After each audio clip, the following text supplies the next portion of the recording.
Good afternoon, Yinzers, Yinzettes. Welcome back to another episode of the Pucks and At podcast. If you've noticed that I'm doing the intro instead of Kelsey, I sincerely apologize. Poor Kelsey is feeling more than a little under the weather. So that means you guys are stuck with me. I'm sorry. You're welcome. However, I should respond. I'm saying it. So this episode might be a little shoddy. It might be a little sketchy, but if you like the bloopers, stick around because I'm sure you'll get your fair share. So we're gonna talk about the week in review. We're going to discuss what we think about the lineup of shooters that the Penguins send out in the shootout. We're going to talk about Rakell being named to Team Sweden for the Four Nations Face-Off tournament. We're going to talk about Kelsey coughing. We're going to talk, sorry, Kelsey. We're going to talk about, we're going to do some trending up, trending down. Much more in that.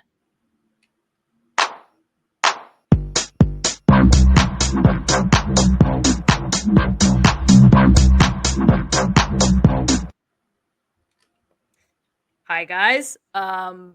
Welcome back to another episode of Pucks and At. I'm not your host, but I'm filling in. You're one of the hosts. I'm one of the hosts, but I'm not like the main host. We're co-hosts. Kelsey. We're co-hosts. I'm the comic relief. But I'll be vocally filling in for poor Kelsey as she's day to day with you calling this an upper body injury?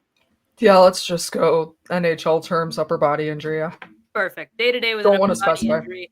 I'm also day to day with an upper body injury after no thumbs up. This is showing off my run in with the air fryer.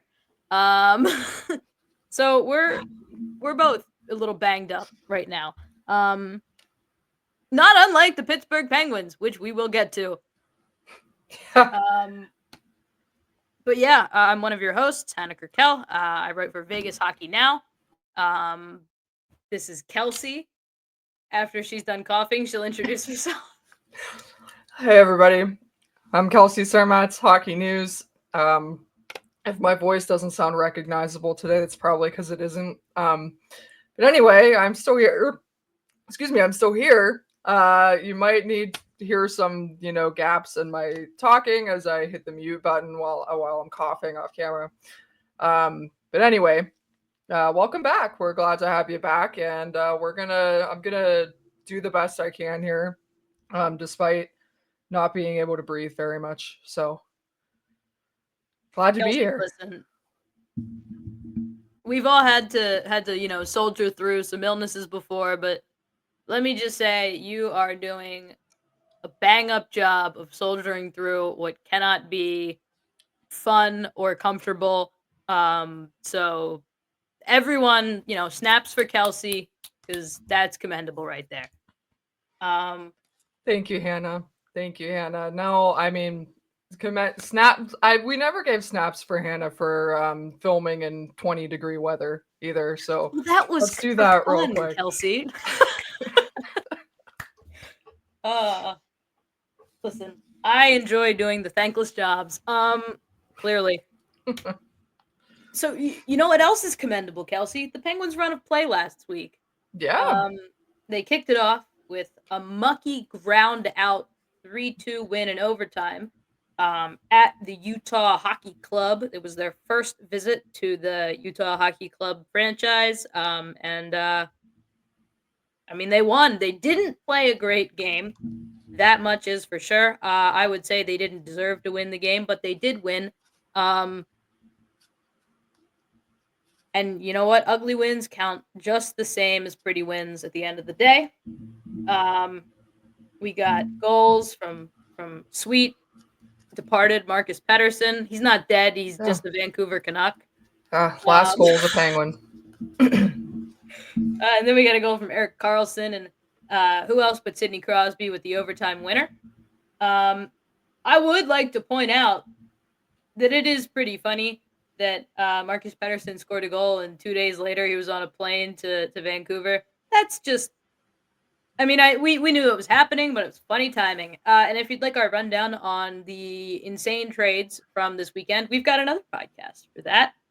It was the emergency pod. I don't remember if we titled it like episode 11 or episode 11 and a I half or I titled it as a bonus episode, I think. bonus episode. So if you're curious what we have to say about all that, bonus episode. Yeah, Um, check it out. yeah, listen, we both got pretty heated. It was another long one, but it was not 2 hours like last week's, and neither will today. Yeah. Crap, said it. I just jinxed us. My bad, guys. Yeah, I don't know if I can talk for 2 hours, so Yeah, well, and none of us wants to hear me talk for 2 hours straight, including me. I do want to point out real quick, just on that overtime goal. Obviously, really, really nice play by Crosby there. He kind of cuts across the front of the blue paint, goes to a signature backhand. What else? But I kind of want to point to something that isn't getting, I don't think, enough love necessarily there, and that's Cody Glass going for the change on that play. Because he kind of selflessly, or what was Rickard Rakell. I'm sorry. Oh my gosh, sick. Rickard Rakell goes for the change on that play, to get a fresh Crosby onto the ice, and that Rickard Rakell wasn't out that long. I don't think before that he was only on for like, I don't know, I want to say 25-30 seconds. So he didn't have very long of a shift. He goes on, changes for Crosby. Crosby comes on fresh. Cody Glass has the patience to wait for a fresh Crosby, gives him the feed, and then goes to the net. So shout out to Rickard Rakell for changing on that play, and for Cody Glass for making a nice little patient play as well. So let me ask you this. Would you say fresh from the bench it's Crosby? I would say fresh from the bench it's Crosby. Excellent. Sorry guys, I really had to. Yeah, I mean, kind of tagging off what you said about Rakell's very short shift. I am personally of the belief that everyone should do that in overtime. Especially a team as old as this. Not, pointed at Rakell, who is legitimately maybe the youngest player on the team. That's very much a joke, but you know. But yeah, I think not at all a topic of conversation, but just me sharing my opinions, of which I have many.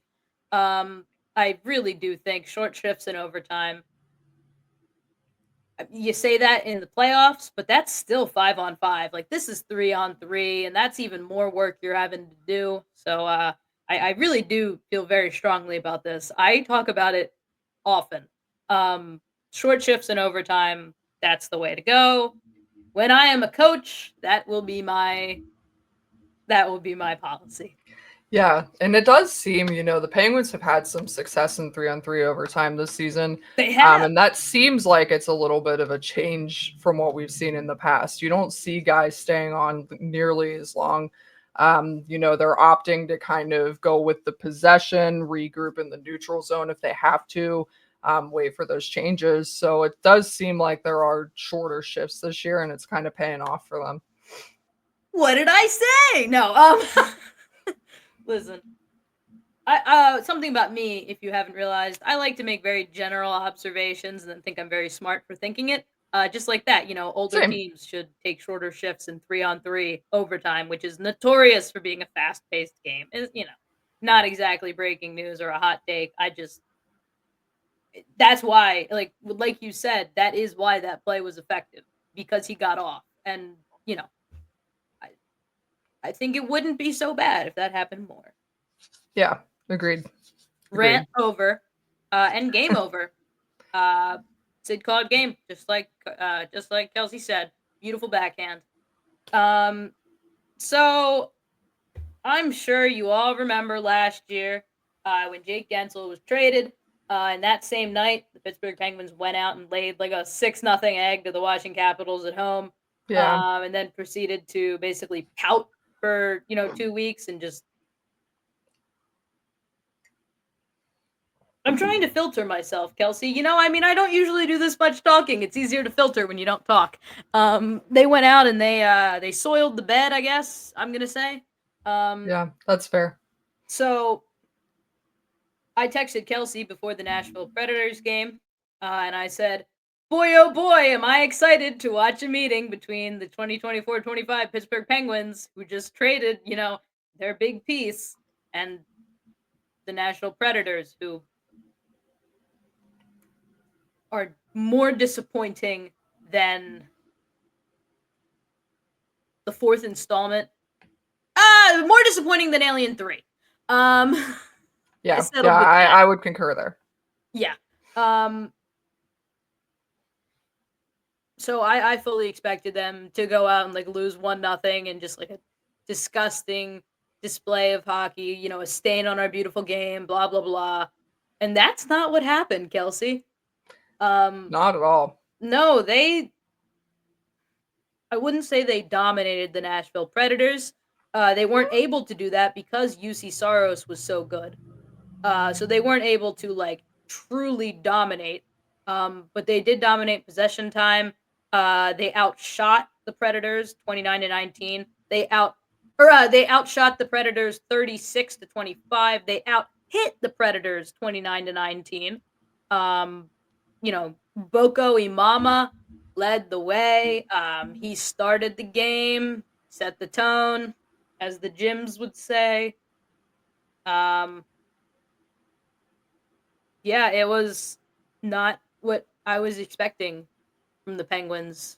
Not after seeing how they reacted to the big trade last year. This was a very mature regroup that I didn't think they would. I didn't think that's how they would react. Um, Yeah. Philip Tomasino, acquired for a 4th-round pick in 2027, I think. It was 2027, correct? That's right, 2027. I was confused about the year. I'm very tired. No, you got it right. You said 2027. I've said it so many times in jest, so yeah, he got the first goal of the game, which stood as the game winner because Alex Nedeljkovic recorded the Penguins' first shutout of the year, leaving the Chicago Blackhawks the only team to have not shut out an opponent. However, I don't know if they've been shut out in the last, 2 days, but on Saturday, they had not yet been shut out. So, perfectly balanced as all things should be, the 2024-25 Chicago Blackhawks. Yeah. Yeah, I keep a spreadsheet of teams and then, the amount of shutouts they've pitched, Yeah. the amount of times they've been shut out because I'm a nerd and I love just being able to look at that stuff easily. There might I be love that you do that. Listen, there might That's great. I love to look at that stuff. Not because I need to. I like making fun of teams and I like being a hater and I like being an informed hater. Yeah. It's all for the love of the game. The game which is hating. Yeah. But yeah, just thought I'd plug my little notes in there just because I do think it's really funny that the only team that hasn't pitched a shutout also is I think the only team that hasn't been shut out. I would have to refer to my notes, which I can actually. I can just pull them up right here. Yeah, go for As it. I continue, as my notes pull up, I'm going to move on to the Tuesday's game because I can't find them. That's fine though. Tuesday's game, 3-2 shootout loss against the New Jersey Devils. Jack Hughes scored twice.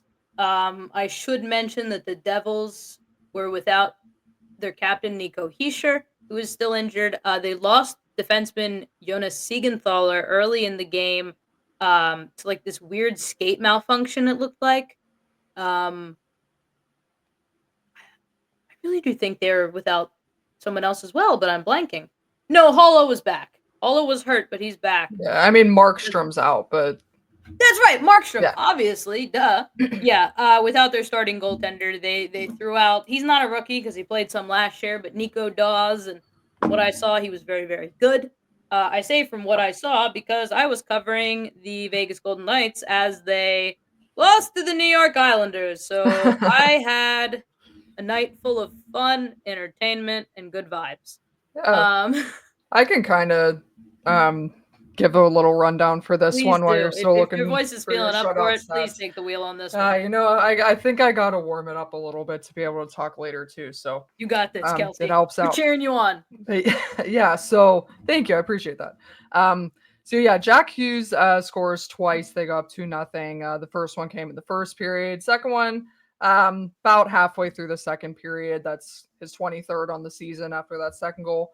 But it never really felt like the Penguins were out of this game. I mean, the first period was kind of like a whole nothing burger all the way around. There wasn't much life to it. There wasn't much happening. Honestly, it was pretty reminiscent of Devils of old and those kind of games. It was a really boring first 20 minutes. And in the second period, it was kind of like a special teams weird kind of thing going on there. Just lots of ticky-tacky penalty calls.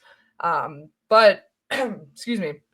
So Jack Hughes gets his second goal a little over 9 minutes into the second period.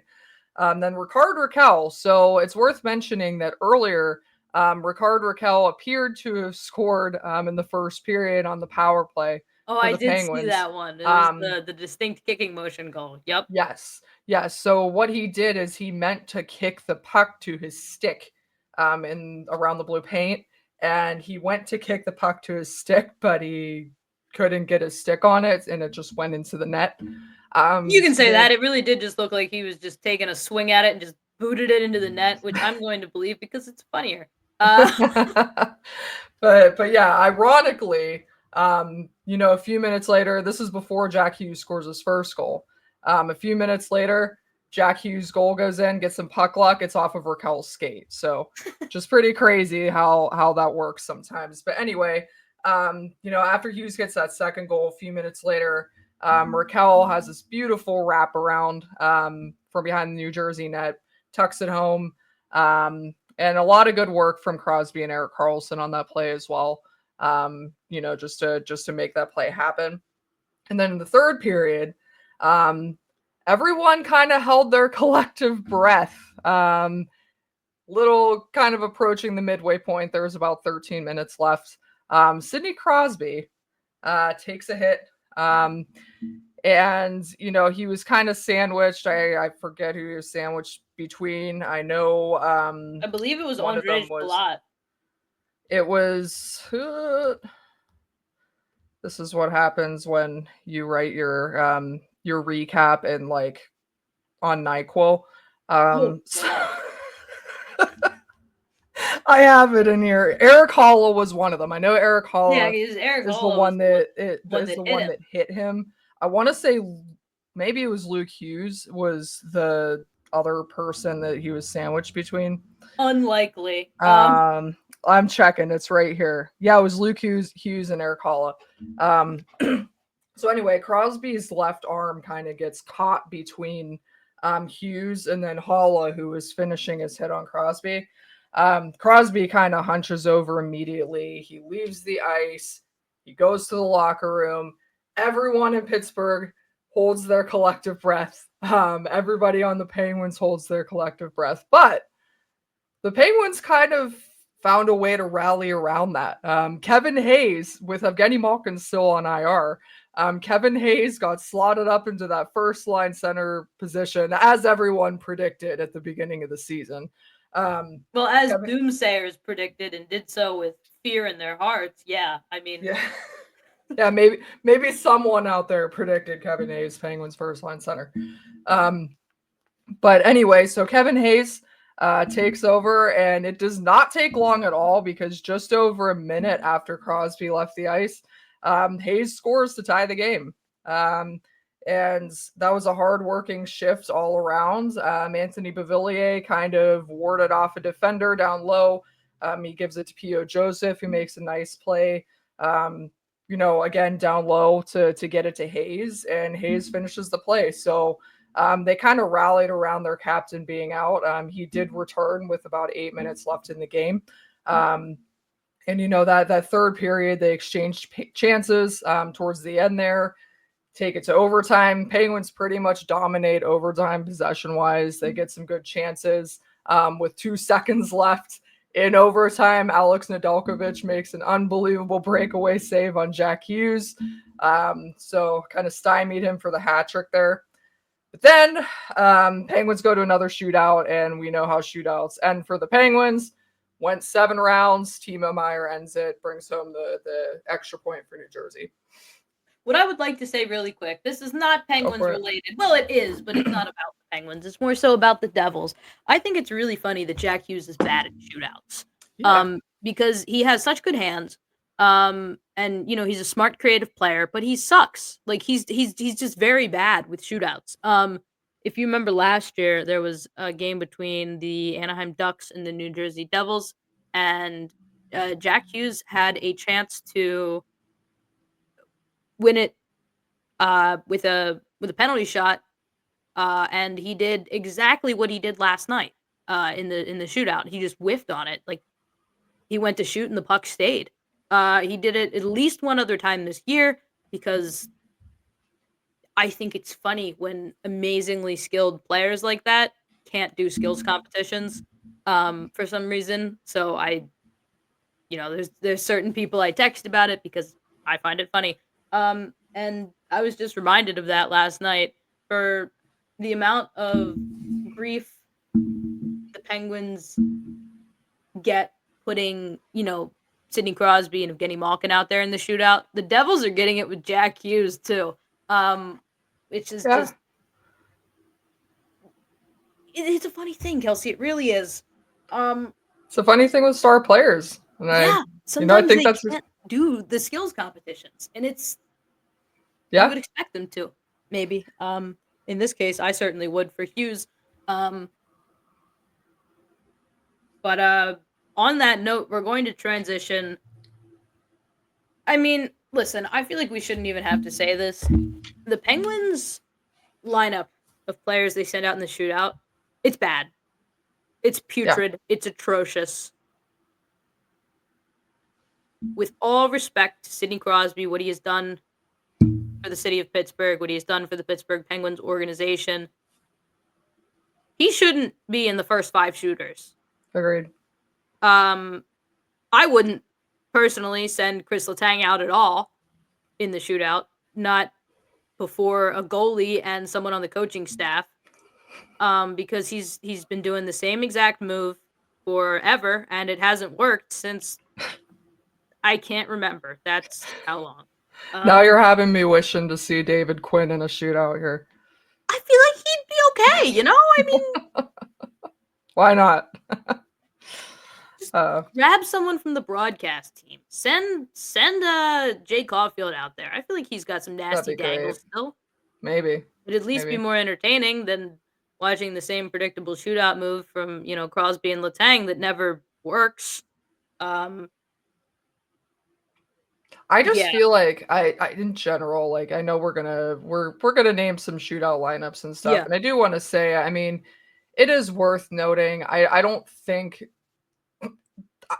to be quite honest, I don't think there are too many players on the Penguins roster that you can point to and be like, oh, he should definitely be there. But in Sid's case, I just feel like he's not creative enough. Like he has so many other tools in his arsenal that he just doesn't use for some reason. For example, he never goes to the backhand. Who knows why? Silly.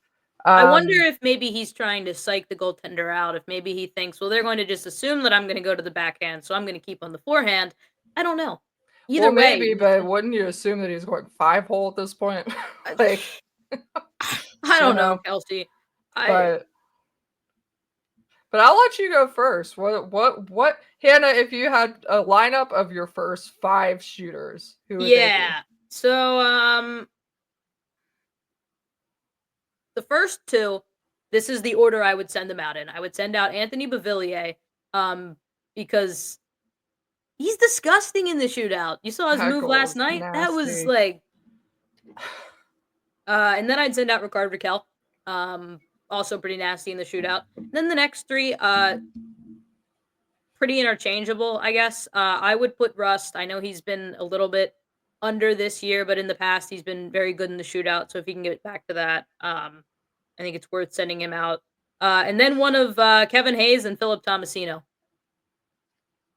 Okay. I think those are probably the 5 players on the team with the best hands. Although after last night's display of like that drive to the net when he set up Kevin Hayes, I might not be the worst idea to throw P.O. Joseph out there and see what he could do. Hey, Um, why not? I mean, listen, if you keep trotting Letang out, you're clearly not, and Crosby, honestly, in the shootout, you're clearly not afraid to lose it. So, see what you got in untested shootout participants, shall I say. All right, Kelsey, Yeah. I'm intrigued. What do you have? So mine's pretty close. There's just one player that's different, and I do want to say I did think about having your 5th player that I don't have in mind. It was just kind of like a tough decision for me, but so I have going first. I still have Rakell, only because I feel like of anybody in that lineup, he's probably the most automatic. I know he hasn't been this season, but he's just nasty. He knows how to dangle, and I feel that he's probably the person most likely to pot one. So I want to get ahead. So I keep him in that first spot. And I'm still keeping Russ in that second spot too. Again, I know that he hasn't had the greatest season as far as shootouts, but career-wise, he's still been pretty good. And I still think those are your 2 best shooters at the end of the day. I also had Beauvillier in my top 3. After seeing that was just nasty work. Well, that wasn't the Last only night one. He against had the one Devils. against the San Jose Sharks too that had my jaw on Yeah. the floor. He's nasty. He's a creative little guy. I feel like in the shootout, he really throws off his Islanders past, and he's no longer a New York Islander, and he's free to be creative and expressive and score some goals in a beautiful way. And then the shootout ends, and he goes back to a New York Islander at heart. Yeah. But in those, Yeah. 3 seconds, he's a beautiful blossoming butterfly with offensive gift. Yeah. And I go back.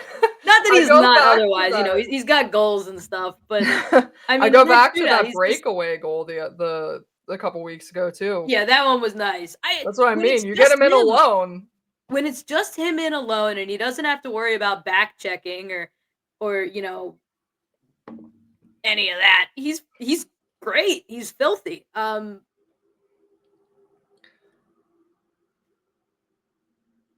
If only that guy wasn't an Islander for most of his career, I mean, I feel like he'd be so fun to watch. Yeah, I feel like the Islanders stunted his offensive. Look what they've done to Matthew Barzal. Yeah. Yeah, well, yeah, Anthony Beauvillier, 3rd in the shootout lineup. He's nasty. He should be in there. So those are my top 3. My 4th was Tomasino. Yep. He, again, just a case of somebody with good hands. I think he can dangle a little bit and see what kind of creativity he has. Now, I was kind of between Hayes and my last one. I have Carlson. I know that you mentioned last time. Because of what he did in that Montreal shootout. Never again. Yes. I mean, all right. Okay, listen. But that's a one-time thing. All right. Are you trying to win hockey games, or are you trying to give the people what they want and keep them entertained? If you want to keep them entertained, you should only send out Carlson, like TJ Oshie in the Olympics, like just Carlson. Clapper, clapper, clapper. Okay, I mean, maybe the clapper works every once in a blue moon, but that aside, I do think he has some pretty nasty moves up his sleeve. I don't think he'd go with the clapper every time, so it's probably worth seeing what else he has in his arsenal. I think it's worth seeing what else he has in his arsenal. He also has a pretty nasty wrister, so he does. I'd like to see Carlson get into that shootout lineup at some point. I'm not really sure why he didn't go last night in that 7-rounder, but anyway, those are my top 5. Probably because Mike Sullivan looked at him, was about to send him out, and then remembered the clapper. Quite possibly. Cody, you're up. Quite possibly. But anyway, those are my top 5. Hayes and Crosby are right on the periphery, right out there. Because, I mean, I think at some point you still got to send Sid out there above other people. But to me, he's, 6th, 7th in the lineup at this point. Yeah, in my 6-7, I have Crosby and Malkin. I mean, yeah, I guess I wasn't counting Malkin because he's not healthy. But okay, fair. Okay, so discounting yeah, if Malkin was healthy, I'd honestly put him in the 5th over Tomasino. But Yeah, I might part ways a little bit with you there. He hasn't had great success in the shootout in his career. No, but this But year he had that one against San Jose that that's that true. kind of made me reconsider a little bit, and it's Yeah. like he can do that, you know? It's Yeah. mm. Anyway, Yeah. we're blathering as we often do. So let's move on to the big news from yesterday's game, which was that Crosby injury. Yes, and it's worth noting too, like I said before, he did come back in that game, but it Did was reported this morning he did not practice with the team. Mike Sullivan said that he's being evaluated for an upper body injury, and we'll see how that goes. Also, we saw today that Jesse Puljujärvi was optioned to Wilkes-Barre, which I mean, obviously, don't want to look too far into anything before anything's announced, but this probably means that they're likely to call up a center, I would think. I just Um, looked; they haven't yet. yeah, I just looked too. So, and I also just looked. Congratulations to Ville Koivunen, who was named AHL Rookie of the Month. Oh, good Um, for him! yeah, great month down there, but he's not a center, unfortunately. So, um, don't think the recall would be him. But anyway, so obviously, Honestly, let's look ahead. Let's say Malkin and Crosby don't play in Friday. Friday, yeah, Fridays Rangers, Saturdays Flyers, and then Four delightful. Nations. All right, let's say neither Malkin nor Crosby suit up on Friday.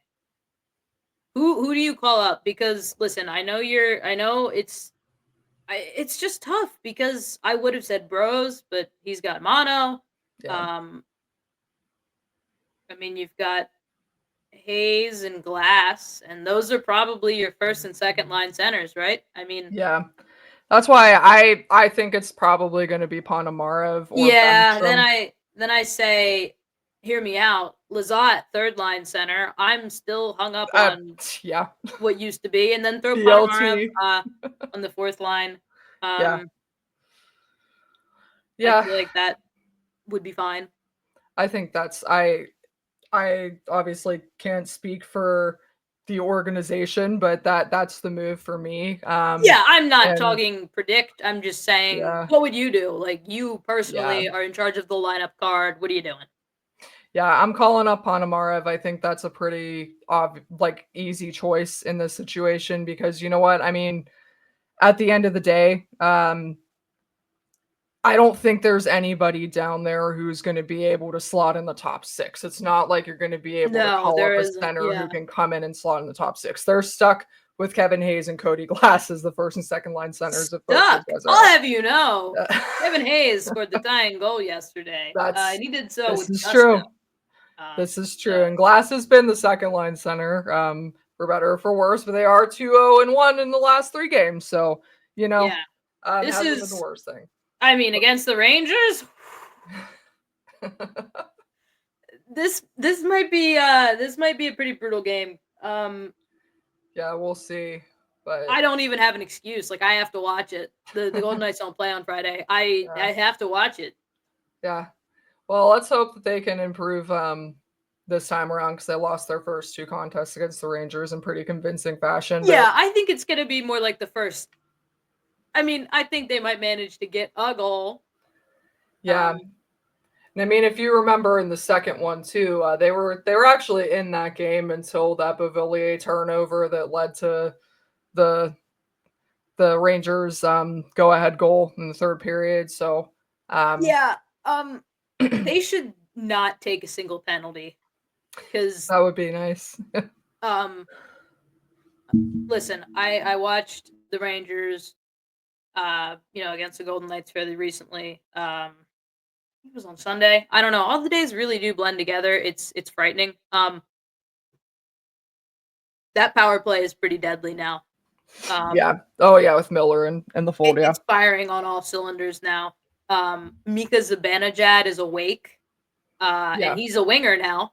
By the way, um, yeah, I don't know how the JT Miller era will go. in the long run for the New York Rangers, but right now he's generating a lot of offense. Yeah. Yeah, you wanna stay away from that power play if you can. I mean, you want to stay away from the game if you can. Like, if you can cancel rain maybe check. maybe postpone rain check. Yeah. Just be like, this isn't fair. Our top two guys are out. No, just say like Shot. we're all sick this day. We don't have enough to field a team. Yeah, but yeah, in all seriousness, I mean, they don't have a Kevin Hayes, Cody Glass, those are your top two centers. It's not going to change. But this is a perfect opportunity for Ponomarev to get a couple games in a position he figures to slot in. As part of the future, and you see what you got in him as fourth line center. I mean, I agree with you. I'd like to see Lizotte get those 3C minutes again. He was really good in that role. He hasn't really produced at all since then. How about the power play too while you're at it? Well, hey, why not? Why not? I'd consider him for a shootout lineup, maybe like seventh-ish. But I think he's got a sneaky good shot. I can't remember if I've ever seen him go in a shootout or not. Hey, never too late to try something new. But anyway. Yeah, no, I'm not disagreeing with you. I just, I was just hoping that, thinking back to, his time with the LA Kings, I was trying to remember if they threw him out there in the shootout ever. Yeah, I'd put him out there before like Bunting, because Bunting doesn't have hands for. Do not put Bunting out.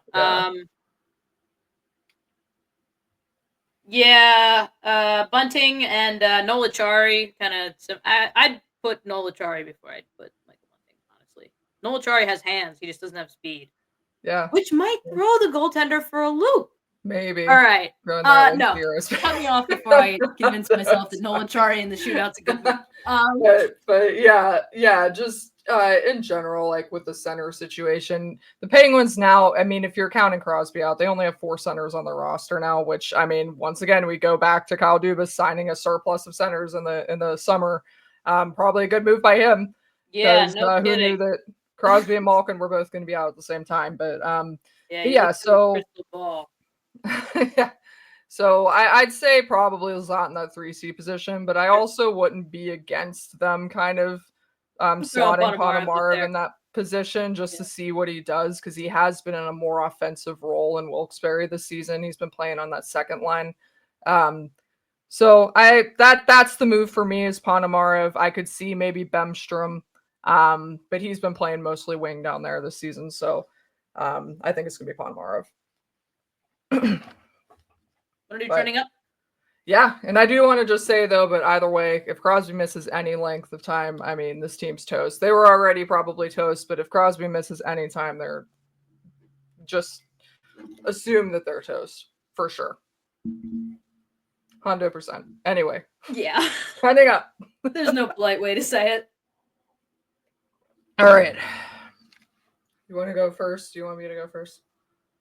I can go first, I guess. All right. Who's your player trending up, Anna? Oh, that'd be the big man, Kevin Hayes.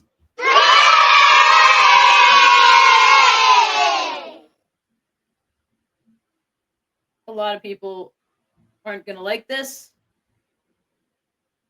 but he's the Penguins' first line center right now. For better or for worse, and I'm not gonna say for better because going to any other center other than Sidney Crosby is worse, just because it's Sidney Crosby. I don't know how he's going to do in the future, but I know that his goal against the Devils last night was a big goal. I mean, Crosby just went down. I don't know if this was the last time, but when Crosby went down, I immediately thought of the Rangers series and how the team just totally collapsed and shelled and rolled over and died when Crosby went down. They didn't immediately score like 2-3 minutes after he went down. They allowed the next 4 or whatever and lost the game. And obviously, this goal was not, fully on Kevin Hayes. P.O. Joseph, great play. Anthony Beauvillier, great play. But at the end of the day, the guy who finishes is usually the most important person, just because, I mean, this team, come on. I could think of a couple players that have missed, like, backdoor tap-ins, like, I mean, and this wasn't a backdoor tap-in. This was a pretty nice one. And again, yeah, I know it, came from below the goal line. It was one of those, but you can't discount the emotional impact that goal had on the game, the momentum swing. It's big, and especially when a guy like Kevin Hayes scores it, it's even bigger because it didn't come from Rakell or Brian Rust. It came from the third line center who was suddenly elevated to the first line center role and immediately made the most of it. That's big. When the guys when guys step up, that's huge. And he did that. And I was gonna say that Tomasino was trending up because of his goal against Nashville and just his general play as of late. Wow. But that goal, I mean, come on. It's Kevin Hayes. Yeah, that one's hard to pass on. And I kind of wanted to go back to something you said just real quick. You mentioned the emotional impact on the game. I think that's also one of those moments you can point to. Now, I mean, I'm not saying the Penguins are going to claw their way out of the basement, but that's kind of something, as a team you point But to. if they That's an did, that's an emotional moment for a yes. team. If they did, you point at that and you say that's the hairpin. Or that's the linchpin or whatever. That's it. Yeah. Yeah. 100%. And, No, I'm with you there. Yeah, and especially, I mean, first of all, it couldn't have happened to a better guy than Hayes. No. He deserves all the good things, and he's playing some good hockey for the Penguins. But beyond that, like we mentioned earlier, this happened a minute after Sidney Crosby went down. It's just like it was kind of like a rallying cry, and this whole team just got its crap together and immediately made something of it. And I think that kind of, I've talked about this a little bit, and I know we've talked about this a little bit too. I mean, this team's struggling this season. That's no secret, but there is a very high degree of character in that room. There's one thing you can say about this team is that they're fighters. Like, they fight for every game. They fight for every inch. And I think that's something that kind of manifested itself in that goal. So, yeah. I'm with you. No, I'm 100% with you. Now, I agree with you. They're fighters. They're always fighting. They're maybe not very good, so it doesn't always manifest the way it did last night. But just a goal like that, it's big. It's just a big Stelly too. What a mustache! I mean, loved it. Yeah. I love the Stelly. All right, Kelsey, who's trending up for you? All right, my trending up is Alex Nedeljkovic.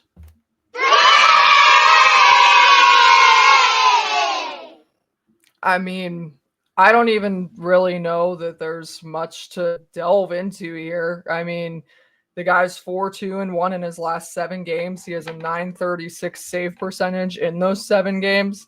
I mean, and this is 7 games since the, Tristan Jarry was waived. He kind of, I don't want to say got that starting position, because honestly, when Blomqvist was first recalled, it kind of sounded like they were going to give him some runway.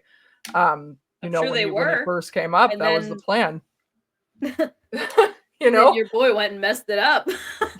Yeah, I mean, this is the best run of Nedeljkovic we've seen in a Penguins uniform. I know the Penguins had that streak at the end of the season, but if you really delve into the numbers, Nedeljkovic's play started to fall off about halfway through that. Because he played like 19 straight games.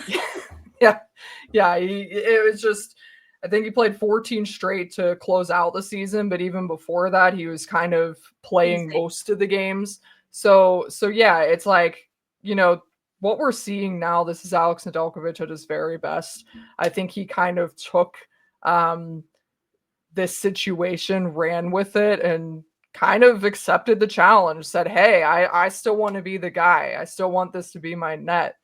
And it's unfortunate for a guy like Bloomquist, who probably thought he was getting an opportunity here. And I mean, that very well still could happen. But, I don't fault Mike Sullivan one bit for riding with the hot hand.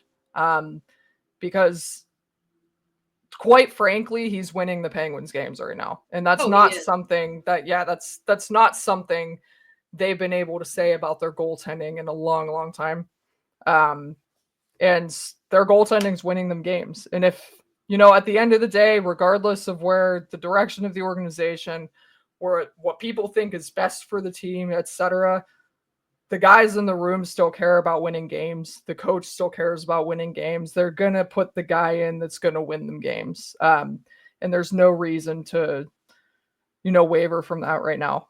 Yeah. And he's making big saves at big times too. I mean, it's not just the raw numbers. Like, these timely saves are what they're getting from him. That save on Hughes in overtime. I mentioned this against the Capitals a couple weeks back. He makes that huge shorthanded save against Tom Wilson on a breakaway. You can point to several of these saves. There's almost one every game, it seems like, at this point. I mean, he had so many against the Predators. Yeah. There were so many times where there was just a pile around the net, and he made, just a series of ridiculous saves where I thought it was in for sure. Mm-hmm. The timely saves that you're talking about, that's what people remember from last, like that streak at the end of the year. It was those timely saves that he made, even when the statistics were a little down because he was giving up some goals because he played 14 consecutive games. Those timely saves, that gives the team life. That sends the team down the other way. That doesn't deflate them, and that's why this team scores more in front of him than they do against a goaltender who doesn't make the timely saves. That's all it is. It's psychological, and Ned's been fantastic. Both raw numbers and the timeliness of it, like you were talking about. Yeah, he's been really great. Yeah. And I mean, this is only a good thing for the Penguins too. I mean, regardless of how you slice it, regardless of if you're trying to make them a trade chip, if you're trying to get back into the playoff race, if you're trying to give Bloomquist a little chip on his shoulder to, perform when he does get his chance, Nedeljkovic playing well bodes well for the team for a plethora of reasons. So, we're going to see, I presume we're going to see Nedeljkovic and Bloomquist in the back-to-back this weekend. I'm curious to see who starts which game. My guess is that they probably go with Ned against the Rangers, Bloomquist against the Flyers, just to kind of, I think they are trying to keep the rhythm with Ned, give him that first game. Yeah. But, we'll see how it shakes out, but regardless, I mean, you can't say the goaltending's losing the Penguins games anymore. No. It's just, quite simply put, it's not. And I think we all know why, Kelsey. Quite frankly, it's because Myles Garrett requested a trade from the Cleveland Browns. Yeah, this is like a rage. This is his revenge tour. That was his villain origin story moment. Yeah. And now he's full-on Joker now. Yeah, I mean, he was last night. Like that save against Hughes, that was Joker. Yeah. And one more thing I want to add to just about Nedeljkovic. I know, and reasonably so, Penguins goaltenders haven't been good in shootouts. I don't think that's been, a secret. But you even look to the shootout. Obviously, Ned doesn't make either of those saves immediately after the Penguins score. And obviously you need a save there. But I mean, he still makes 3 saves in the shootout? 4 saves? 4 saves, saves in the shootout. You can't really point to Ned in the shootout last night as the reason they lost the shootout. Certainly not. They need more guys to score. In fact, I mean, You remember that crazy shootout against Montreal where Jansen Harkins won it? You can point to him as the reason they won that game. Yeah. That's trending up. I don't think Nedeljkovic is as bad in shootouts as Penguins fans might want to think. I think, quite frankly, the Penguins just can't score in shootouts. I think if you that's stay their bigger problem. 1 out of 3 in a shootout, you're a decent shootout goaltender. That's just how I look at it. It's just that the Penguins can't keep up in a shootout because they just can't finish. They can't score in the shootout. And unless you've got, prime Fleury in net, where he can make those problems go away because he is amazing in the shootout. Like you think Fleury, you think how good he is in the shootout. They don't have that anymore, and they haven't recovered. Yeah, it's no shootout loss is ever on the, is usually no shootout loss is on the goaltender. I'm sure there's a couple occasions, but shootouts about the shooters. That's why it's called a shootout, guys. Yeah, it's not called the save out or whatever. That wasn't as clever as I thought it would be in my head. Point taken, though. All right. Well, that's all I have to say about that. Ned's definitely trending up. We'll see if he continues to trend up. Hannah, want to do trending down? Oh, let's. So before I get into my trending down, Kelsey and I, we realized after recording our podcast on Saturday that we didn't acknowledge what big trade that was, because that took away our constant trending down player. I mean, when in weeks like this where you can't really point to anyone as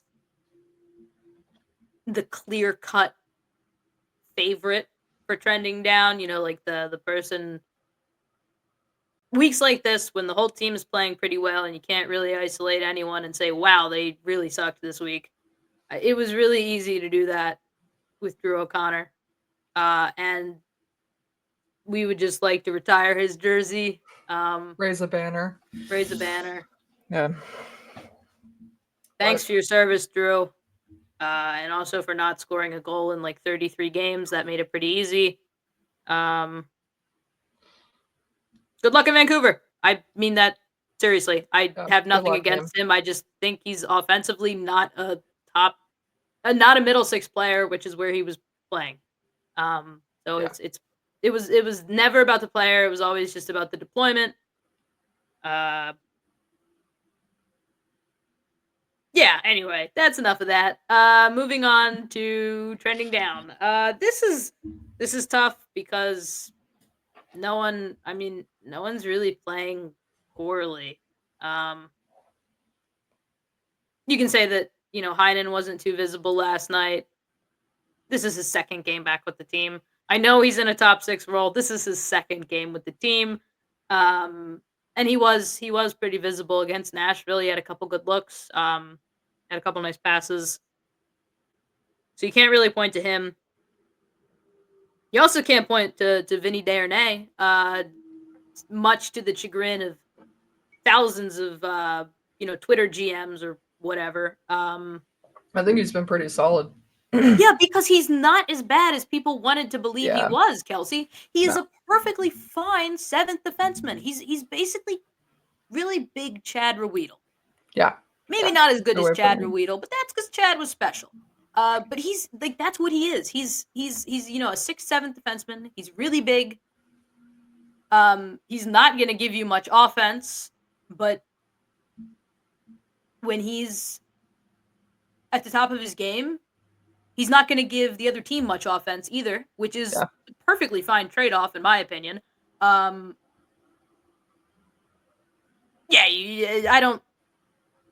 He's been fine. I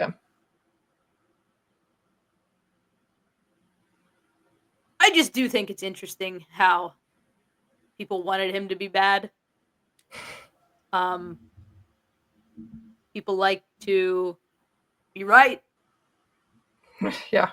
And when you look at Kyle Dubas and you want to maybe make an opinion on Kyle Dubas, You want all his moves to emphasize your opinion. You don't want to be proven wrong.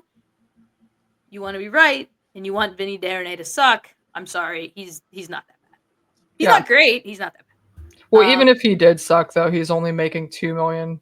Yeah, which is 2.5 basically million, like whatever it is. 1.15 million with the new cap, if you look at it Yeah. like that. So, I mean, you're basically There's no situation where Kyle Dubas lost here, like with that.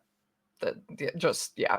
no. I'm just tired of people pretending that Vinny Darnay is a lot worse than he was. Like he's not the cause of any problems. He's just not going to win you games. No. If that makes sense, like he's No, it makes everything sense. I say, And I'm trying to compliment, and it comes out condemning. I'm not trying to be like it's. no, and that makes sense. And honestly, I think the Penguins have a bunch of 6th to 7th defensemen on the roster anyway right now. So like, I don't really think he's any as long worse as you than play him anybody in that else. 6th, 7th defenseman role, and you don't try to force him into more minutes, he's going to be perfectly fine. Yeah, and he's gonna stay there because I mean, you know, I wouldn't think Chris Letang or Erik Karlsson is going anywhere fast, at least right now. So, I mean, he's a right defenseman. They needed a right defenseman. They And filled they a needed need. a right defenseman who can play defense. Yeah, yeah, they And filled they a got need. one in Vinny Darnay. Yeah, Where was I going with this? Yeah, he's not trending trending down. down. It was just very, very difficult to actually isolate a player this week. I kind of have to harp on Letang again. Just some brutal turnovers. You didn't do the sound effect. Oh yeah, that's my bad. I'm really tired. My trending down player of the week that I've never said out loud before, and you don't know it's coming because I didn't just say it and forget to play the sound, is Chris Letang. Ow! Yeah, I mean, maybe this is just maybe he's at the forefront of my mind because I can't get how he looks in overtime out of my mind. But he turns the puck over so much in overtime. Like he loses possession so much. He kind of tries to force plays that aren't there. It looks like not just last night where he did turn the puck over at least once. But I'll check that. oh yeah, do that. actually I have want to that. say it might have been twice, but the second one, he might have recovered. I don't remember. I'm really He tired and kind was of more focused on credited. the Islanders game. Yay. He was Um, credited with one giveaway last night. yeah, okay. And that was probably the one earlier in the overtime then. Against Utah, I had to really think Utah because I'm so tired. All I'm thinking is not even the Arizona Coyotes. No, the Phoenix Coyotes, who they were not playing last Wednesday. Well, I mean, I guess they kind of were, just not. Rest in peace. He was trying to do too much offensively, and had the Penguins lost that game in overtime, you probably could have pointed to that as why. There's just a lot of brutal giveaways. I mean, I Kelsey, I was texting you a couple times during the Nashville Predators game. Kelsey is coughing. Everyone pray for Kelsey. She looks like she might hack out a lung. She's got her hand up. I think that means she's okay. Okay, she does not need me to call 911. So I'm okay. Okay, Continue. good. Sorry, I got really off track. That was frightening. I mean, it really did look like you were fighting there. I was. It's good that you're okay. Yeah, just a lot of really bad turnovers.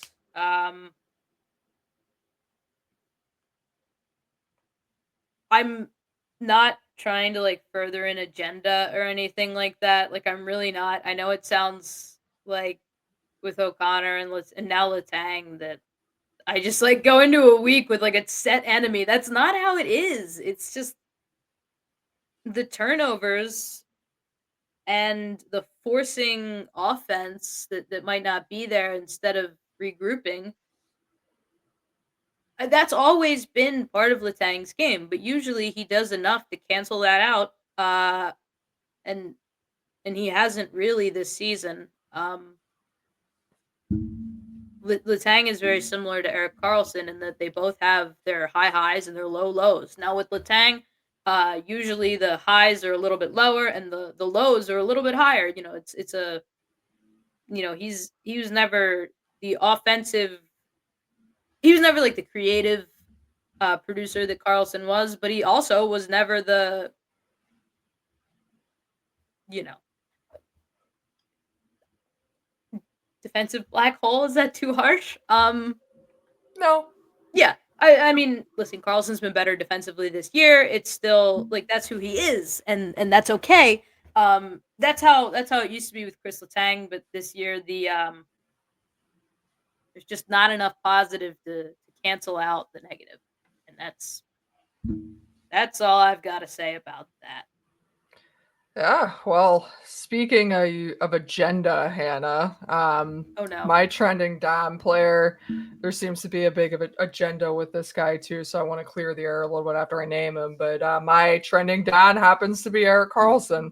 Oh, that's right. You did tell me that. I was like, where Sound are you going with this? Sound effect? Ow! You had me so hooked. You were like, I was like on the edge of my seat. All right, so the reason I bring up agenda is because there's still an ongoing like crusade with Penguins fans to somehow try to say that Erik Karlsson's a terrible hockey player. I'm sorry if you're one of those people, you're just flat out wrong. And incorrect. I mean, we've said this before.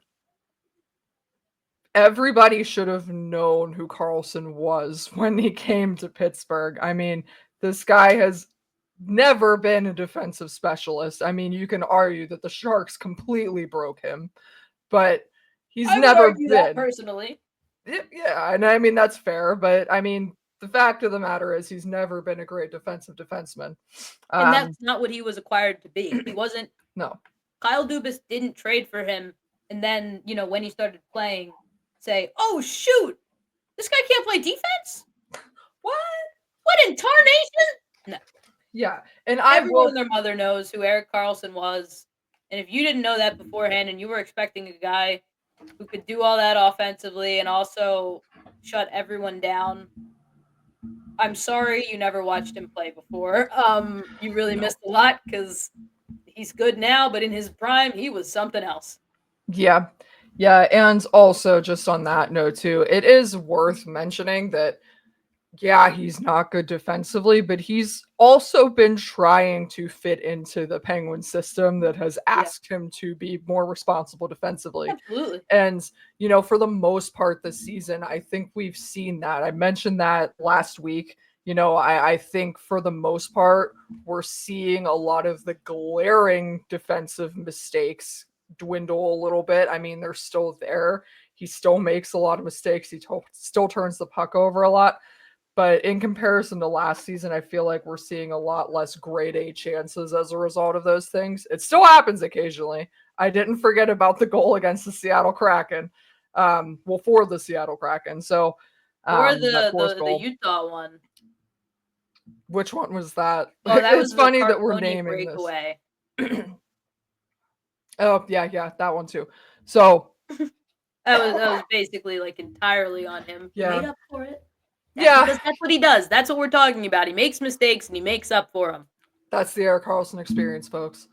And if you're not strapped into that, I'm sorry. I feel bad for you. This is entertaining, guys. Listen, if you want to watch a defensive team, go watch the New York Islanders. Yeah, we're here for entertainment. We're the Ottawa Senators, question mark, because they've pitched the most shutouts of the 2024-25 season. I did not know that. Did you ever find that Chicago stat, by the way? I can. Okay, well, while you're looking for that, I'll start getting into Erik Karlsson. So, just to clarify, this feels a little dirty to me even this week. He does have 1 goal, 3 assists in his last 4, oh my gosh, 1 goal, 3 assists in his last 3 games. He has 4 points in his last 3 games. So production-wise, I mean, he hasn't missed a beat, and that's pretty typical.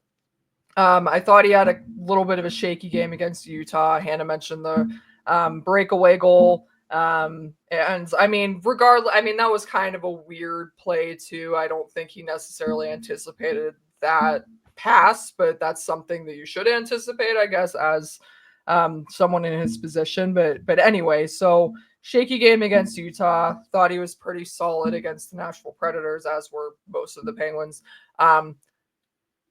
Last night against New Jersey, that was that Erik Karlsson experience game that I kind of referenced that we saw a lot last season. I mean, it seemed like every time he was touching the puck against New Jersey, he didn't really know what to do with it. He held on to it a little bit too long. He would throw a pass, it would hit a New Jersey stick, or he would straight up give it away to a New Jersey player.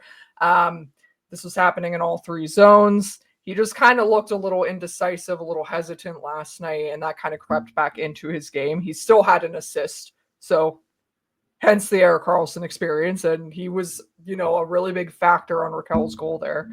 But, it's one of those things. Karlsson's mostly kept these kinds of games to a minimum this season. Last night was not a good one. He was only credited with 3 giveaways. I would argue that there probably should have been more than that. But hence the Erik Karlsson experience, he also had 3 takeaways and he had 3 blocked shots. He also had 2 shots on goal of his own and, like I said, the assist. So this week, maybe Erik Karlsson is trending a little bit down, even though his production is more than fine.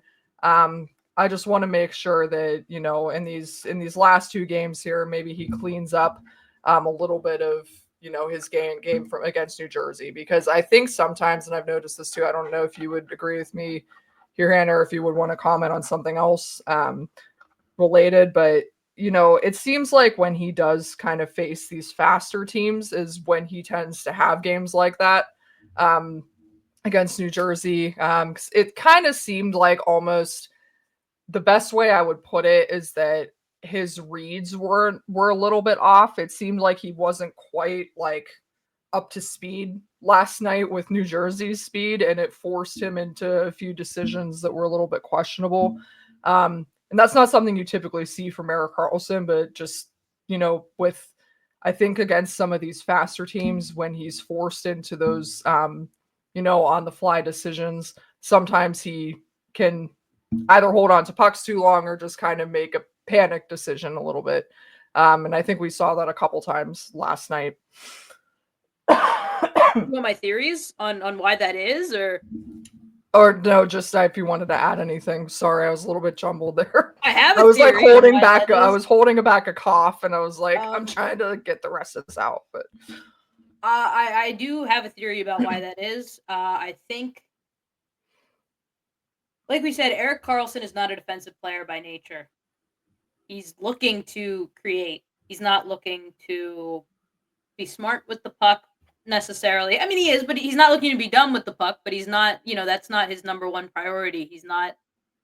That's just not who he is. And I think against a faster team like the New Jersey Devils, he has less time to think and to make the Penguins choice, not the Erik Karlsson choice. And I really do think that's why it is. I mean, he doesn't, if you watch him play, he doesn't go out there and say to himself, I'm going to just be bad at defense tonight. I'm going to turn the puck over a lot. I'm going to, be a step behind on the back check. No, he's a hockey player. He wants to win. And so he's proving that he's buying into the Penguin system. And in doing so, maybe he's generating less offense. Which, by the way, I'm so sorry. I am really cranky today, and so I'm worse than normal. So I'm going to say something rude. So if you're not interested in hearing my rudeness, turn it off. I'm really tired of Penguins fans, Kelsey. I mean, listen. Cue the popcorn. What? I said cue the popcorn. Yeah, pop popcorn. Listen, I'm really tired of them. They whine and moan and kvetch about how Erik Karlsson doesn't play defense. And now that he's focusing more on playing defense, they're whining and moaning and kvetching that he's not producing enough. What do you want? It's one or the other. Do you want 100? He's not going to hit 100 points because this isn't the San Jose Sharks. But do you want that guy, or do you want this? And listen, I'm personally fine with watching either. Even this itineration of Erik Karlsson is still exciting, and he still has those beautiful moments of offense. He just does it a little bit less, maybe. I'm just so tired of. I'm tired in general. I need more sleep. I'm running on about 2.5 hours. Same. What? Oh, I just said same. Yeah, twins. Yeah, I'm very tired of Penguins fans that seem to think they know who Erik Karlsson is and have very clearly never watched him play a game in their lives. Yeah. And also, just piggybacking off of that, anybody that's trying to run him out of town, listen, I mean, when are we going to have the conversation that Erik Karlsson is the Penguins' best defenseman? I've already had that conversation many times. It's just kind of we. like, sorry, my apologies, Hannah. That was a collective we. But yeah, that wasn't it's just you. That was a we. it was a very Yinzer collective we. But listen, guys, I mean, given the cap situation, and the cap going up next season, we have heard countless times at this point that the Penguins are trying to rebuild on the fly. Getting Erik Karlsson, trading him to a contender at some point, maybe that's something you look into. But it's I think in this, happen. yeah, but think about it this way. I think he's one of those guys that probably becomes more valuable the longer you wait, because I don't see his game sliding so much to the point that, it's going to be any astronomically worse than it is now. I mean, he's still playing at a pretty high level. And, because of his contract, it'll probably be more valuable to try to deal him at next season's deadline or something like that, because there's less obligation to that cap hit. So, it's not somebody that they should be in a rush to move out of town. And we'll kind of get to this in a second with another guy, but the Penguins just have to be very calculated about how they move out guys, when they move out guys, why they move out guys, and what the return's going to be on these guys. Because let's face it, if Erik Karlsson leaves the Penguins right now, I mean, it's pretty much like Sidney Crosby being out the rest of the season. Like, this team is cooked. And I'm not saying that's, the worst thing in the universe, but them trading Karlsson completely throws the season, because he's that important to their blue line. No, I agree. And following up, I can confirm Chicago is the only team that has not been shut out this year. All right, there you go. Perfectly balanced, as all things should be. No shutouts, never been shut out. Fascinating, really. Leading the way with shutouts, by the way, the Ottawa Senators, as we all predicted. Hey, they're an up-and-coming team. I like Ottawa this year. Yeah, not defensively, though. Like, what? Yeah. Well, hey, they have Linus Ullmark, though. So. Yeah, but he's been hurt. It's been Levi Marilainen. Yeah, and I mean, he's doing a commendable job in his absence. He just sent him to the AHL, and there's people out there in the streets that are mourning and weeping and holding candlelight vigils. Like, that's how good he was. Yeah. Interesting things happening north of the border there, but I think that's a decent transition into our last segment, which we're going to keep really brief because shocker there, we're at 1 minute 15 seconds. Or bad. I told you guys this would be a long one. I was kind of hoping it would be a jinx, but yeah, same. No dice. But yeah, so I guess the last piece kind of connected to what we were talking about. So we do want to, first of all, congratulate Rakell. He was named to Team Sweden as an injury replacement for William Karlsson.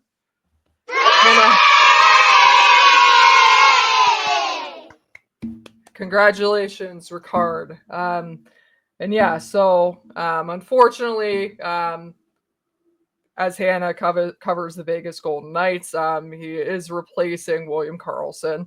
I don't care about the Four Nations face-off. Team Sweden doesn't need him, I mean, they probably do, but they don't. I mean, the Vegas Golden Knights need him, and they need him yesterday. So you sit out of that Four Nations face-off, and you rest up, because they need you. Yeah. They've got the bat signal, but it's for Wild Bill. Yeah. But Rakell was named as a replacement to the roster. He has 24 goals, 46 points on the season. He's having a great year for the Penguins. And if you look at his career trajectory and his career line, I mean, this is what happens when he's healthy. He produces, he's a goal scorer, he's a sniper. Very well deserved. But on that note, there's a lot of sorry, I'm petting my dog. He's giving me like the saddest look fine. right I'm now. playing with dice. Like, who cares? He also barked a few minutes ago. I think one of our neighbors came home. But anyway, I can't keep petting you. I'm on a broadcast, bud. So like too distracted. Like Kelsey is a cute dog. If you care that she's petting it, you're weird.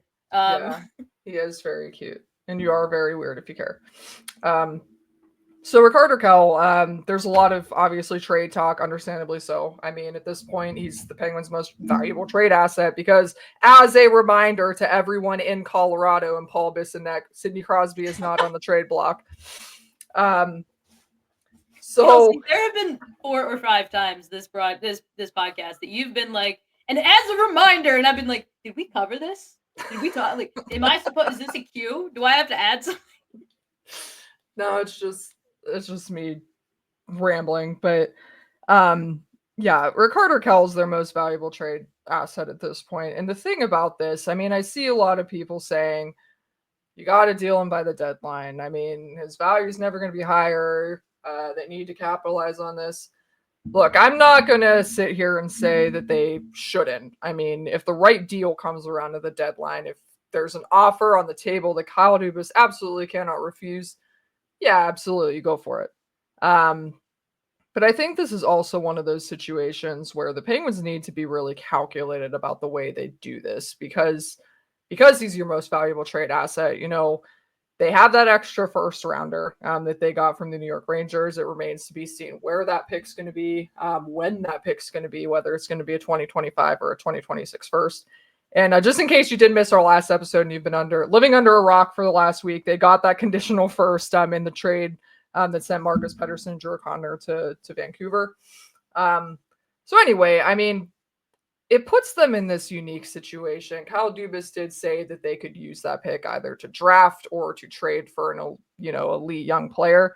And in regards to Rickard Rakell, it's hard to see with his cap hit. He makes $5 million. He's a 30 goal scorer. I mean, he's on track to be a 35 goal scorer this season. You're not going to find too many 35 goal scorers being paid $5 million around the league anymore. No, and sure, anymore. Yeah. And 3 years ago, like that was it. But now, I mean, they're probably going to be making 6.5, maybe 6.5, 7, probably up in that range. So how much does Jake DeBrusk make? Think about that. How much doesn't matter. Legitimately does not matter. I'm just using him as an example. Yeah. But anyway, so I mean, all those things, point to him being a really valuable trade chip. But in this case, you think about what the prerogative is for the Penguins to rebuild on the fly here, and Kyle Dubas has expressed that. I think that extra first round pick could come into play here because you have a guy like Rakell who you have for 3 more seasons. His value is not going to be higher, but if you wait till the summer, I mean, that also gives the Penguins, a little bit more clarity on exactly where that first round pick is going to fall. And the reason that might make a difference is because, Kyle Dubas has expressed that they're open to dealing some of those assets for younger talent. And, Rakell's your most valuable trade chip. So I think if I'm the Penguins and I'm Kyle Dubas, moving Rakell off this roster is going to severely hamper your chances at competing in the near term, just because he's that valuable to this team. So if you're going to trade Rakell, I would think you want NHL talent in return. I mean, this isn't going to be a trade where you see them just stockpiling as many picks or taking the best deal at the deadline that's available. They're going to get what they want out of this deal. This isn't going to be a deal they make just to make a deal. So if I'm Kyle Dubas, I want an NHL talent in return. If that first round pick from the Rangers ends up being a late round pick, maybe that's a situation where you can leverage Rakell in that pick for a legitimate young talent in hockey. And that kind of trade is more likely to happen in the summer because contenders aren't going to want to deal away those kinds of guys right now.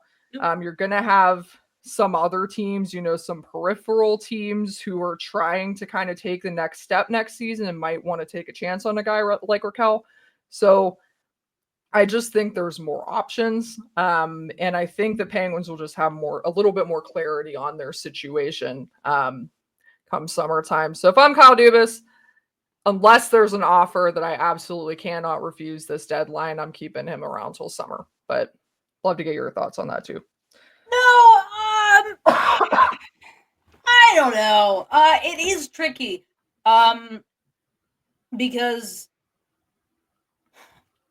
if you're trading for a Rakell, you're not trying to make a lateral move. You're trying to improve. And I don't think that anyone at the trade deadline is going to make an offer that like you said, benefits the Penguins. I mean, they're going to be trying to trade for Rakell. They're not going to try to subtract their young talent. They're going to try to just trade for talent straight up. And that probably won't happen during the season, not when they're gearing up for a Stanley Cup run. It's tough because I do think you could probably get more value for him just because his value is so high right now. But it's not going to be a young player, not from a contending team. Also, quite frankly, even if the contending teams were willing to part with that young talent, which contending teams have young talent? Yeah. I'm asking. I'm not asking a hypothetical question. I'm actually asking. The Oilers do not. The Golden Knights, not really. I mean, they've got Pavel Dorofeev, but that's not really what you're talking about. Yeah. I mean, maybe the Dallas Stars do, but I mean, they already made their moves, I would assume. Yeah. The Rangers, I'm not sure I would truly call them a contender, but I mean, they already traded that guy. They already traded Hedel. Yeah. I'm trying to think. Not a lot, I mean. Yeah. LA could really use that right shot guy on the power play. Yeah. I mean, they do have great young talent. I think that, Brant Clark and Alex Turcotte and Quentin Byfield, they're higher than Rakell, and they're higher than Rakell in a first even. At least Clark and Byfield are. Turcotte, he's got injury history, I understand. Yeah. But I'm very bullish on Alex Turcotte. I'm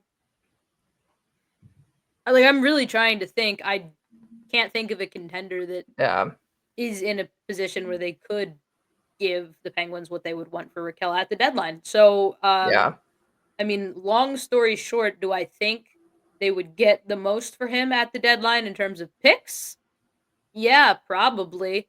But not if you're trying to get a good young NHL player. You're probably not going to get that at the deadline, not from a contending team. I mean, maybe there's a team that's like just on the outside looking in that I'm not thinking of. But again, I would assume they'd want to keep that as they gear up. Yeah. So my very, very long answer is I think you have to trade him in the summer. Yeah. I guess. I mean yeah, I'm kind of on that too. And I think too, I mean, something else to consider in this situation is, I'm not saying I'm still in the camp, I think the Penguins do need to trade Rakell at some point. and get that value, because Yeah, at the I end mean, of the listen, day, he's too good of an asset to not trade with the position the Penguins are in. yes. Yeah, but I mean, the way I see it, I guess, is if you're even looking into next season. Now, I think summer is probably ideal. But even if they don't trade him this summer, and they're going into next season and they kind of, keep him on board just to see how the season's going, what's happening. Even if he's a 25 goal scorer next season, let's just throw that number out there. Even if his production declines to 25 million, I think, especially with the cap situation, I think people might be overlooking the significance of the cap going up in relation to his contract, because even 5 million for a 25 goal scorer still doesn't look too bad. Now, No, it doesn't look obviously, bad at all. yeah, Especially not when you look at the fact that he can work a power play. And some yeah, teams, like, the term power play specialist isn't what I would use to describe Rakell, because he can score just fine yeah, at 5-on-5. Um, but to teams with a stagnant power play, I'm sure they would look at him and they would say, yeah, I could use that on the power play. yeah, So if you want the highest value for him, then you hope he continues doing exactly what he's doing, and then you trade him in the summer at the draft, yeah, maybe. If you hold on to him longer, I do think that they're going to be kind of in the same situation next year, where if you want to hold him mhm, for that younger player, it has to be done in the off season, just yeah, because. I mean, if you're a contending team with a good young player, I don't think you're going to trade that that piece right before a Stanley Cup run, you yeah, know? And that's not in any way, shape, or form a knock on Raquel. It's just that the more depth, the better, yeah, especially if they're young and promising, which is what you should move Raquel for at this point. I mean, yeah, it's just going to have to be done in the summer, I think. yeah. And even if you're not thinking in terms of like young NHL talent, I mean, I think the next best thing is getting a top prospect, um, That could be done or at the prospect on deadline. the verge, and That that's could that's what I'm certainly be done saying. at the Like, deadline. that's a situation I can see the Penguins biting at the deadline if there's a package that involves, a top prospect or a prospect that's NHL ready, pretty much on the verge. I could see that. But I guess what I'm trying to say here too is, um, look, the Penguins have 15 picks within the first 3 rounds over the next 3 seasons. They have 29 picks over the next 3 years, which is more than any other team in hockey. Look, they have a lot of picks and they're going to keep getting picks. That's no secret. But I think they've also reached a point where, you have your most tradable asset. You have somebody like Rakell. They want young players. They want prospects. They want these guys that can help the team in the near term so that, they can still compete one more time with the core. So, um, again, I just think you have to be calculated, but also just in Rakell's situation, we've seen throughout his playing history that when he's healthy, he produces. Like, this is who he is. And he's 31. He's not dead, you know. Um, there's still 3 years left on that contract. Maybe the last year or so of that contract doesn't age so well.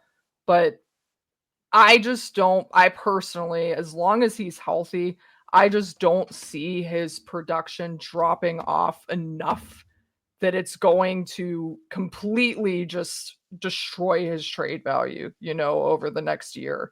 I think if he's healthy and he's playing with Crosby for the rest of the season, there's not much that can be done to hamper his trade value. So I'm kind of on the train of wait, but I'm on the train of wait until the summer, yeah, yeah, not wait that's until kind of where next I'm year's at. deadline.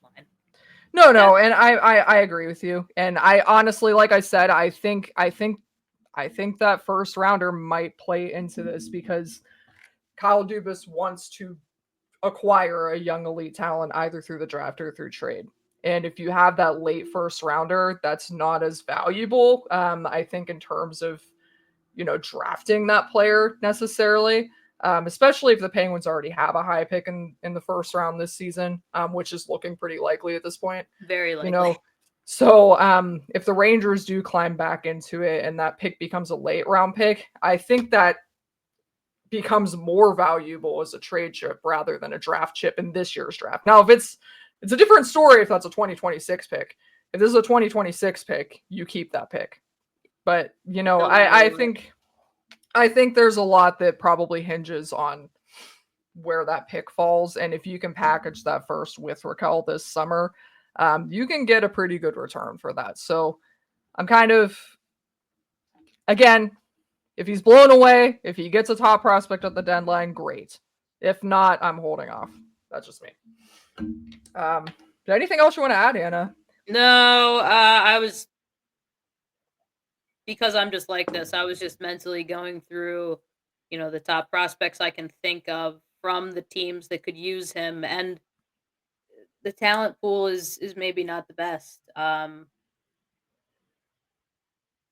It feels like all of those prospects are either under the value of just Rakell, or maybe even over the value of Rakell and a first. There's not a lot of in between.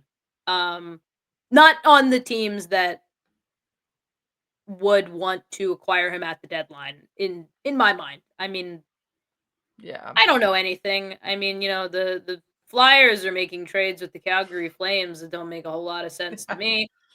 Stranger things could happen than a team parting with a really high asset for Rakell, even though they're not really in a playoff position. Stranger things have happened. Yeah. I wonder too, I mean, just real quick, this kind of just popped into my head. Maybe a team Buffalo seems hopeless at this point, right? But yeah, it's one of those things. It's almost like Buffalo has this collection of young players that just isn't working for whatever reason, and I could personally see now, if you're looking ahead to the summer, not necessarily this deadline, but Buffalo might make some moves to just kind of refresh their roster, not necessarily better not say like Dylan Cousins. Oh no, I don't think that. That contract. Yeah. But my point is, I think that might be something to keep an eye on too, where there might be some of these teams that are kind of on the periphery or in the wild card mix that might be willing to part with a younger player for somebody like Rakell, just for the sake of changing some of the mojo on their roster. No, I fully believe. I fully agree with you there. The problem with teams like that is that all those young players are either real good, like JJ Peterka, or they're maybe not so good, like Dylan Cousins, with a big, hefty, frightening contract that I wouldn't want to touch with a 9.5-foot pole. Yeah. Or they're a team like the Ottawa Senators with Josh Norris and his injury history that is it's just concerning. Great young player, but the concerning injuries. It's going to be interesting to see what happens. It is. And too, I think the Penguins need left-handed defensemen now too, so I wouldn't rule out, Kelsey, what don't the Penguins need? Facts, but I know in my head they don't need young goaltenders. No, they don't. But I'm thinking when I'm thinking of Rakell returns in my head, I guess my head usually goes to forwards, but I wouldn't rule out the possibility of them getting a defenseman either, because I think there's some names you could look as part of a package out there, and you think of Bowen Byram for Buffalo. I mean, I'm not as huge on him as some others are. I'm not as bullish on Bo either. Yeah. I'm not saying he's bad. I'm just maybe not Rakell and the Rangers first good. No. Yeah, I mean, Rakell in like a third or a second, maybe. Isn't it so interesting how in the moment I looked at that trade and I said, boy, oh boy, this is going to be one of those trades where both sides thrive and benefit. I mean, maybe a little bit less the Sabres just because they had so many good young defenders. But my God, both teams have... No, neither. It's... Yeah. Yeah, it's kind of it's worked out Both wonky teams on have both rejected sides. the transplant. Like, it's just not working either way, and it's Yeah. That's why I'm not sold on Byram because I think he's a classic case of the talent is there. Like you can see the raw talent there. yeah. He just can't put it together Mhm. for some reason. Like there's Not just consistently. something, and I don't think that's a player that you trade your best asset for No. necessarily. So That's a player we'll that see. I think you wait until he's like Philip Tomasino and you strike when the Yeah, value is low. I agree. But I wouldn't rule out them going after a young defenseman. I'm trying to One think of others. first. Honestly, I am, and it's tough. Yeah. I mean, if you're thinking LA, I Do mean, not I don't say think Brant Clark. no, no, no, no, no, no, no. I would think Oh between well, Jordan yeah, Spence. I was gonna say Jordan Spence. Rakell is Maybe. higher in value than just Jordan Spence. Oh yeah, but I That's mean, where it it gets could be a part of it. interesting Yeah. because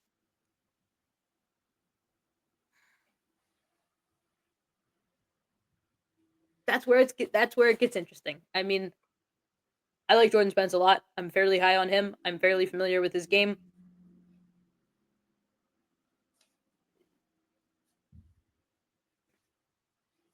There's a big gap between Brant Clark and Jordan Spence, and Rickard Rakell is smack dab in the middle in terms of value. Yeah. And I think that's where the other assets come in though, right?